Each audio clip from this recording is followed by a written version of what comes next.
ঈদে ঘরমুখ মানুষের ছুটে চলা অনেকটা শেষ হলেও গতকাল বৃহস্পতিবার ঈদের দিনে পদ্মা সেতুতে ২৪ ঘন্টায় মোট টোল আদায় হয়েছে ২,৬৪,৪৫০ টাকা। এ সময় ২১,০০০ যানবাহন সেতু পারাপার করেছে।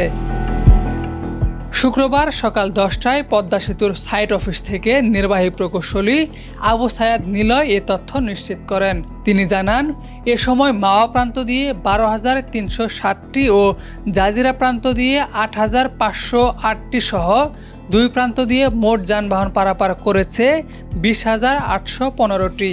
উভয় প্রান্ত মিলে মোট টোল আদায় হয়েছে ২,৫,৬৪,৪৫০ টাকা।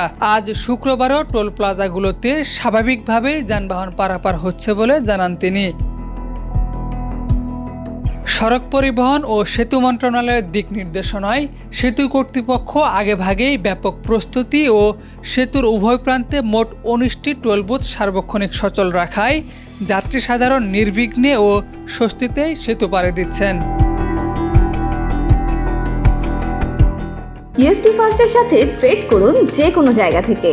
ক্যাম্পাসে ক্লাসের ফাঁকে, ঢাকার জ্যামে বসে কিংবা ঘরে বসে ট্রেডিং এখন হাতের মুঠোয়। তাই ট্রেড করুন যখন খুশি, যেখানে খুশি।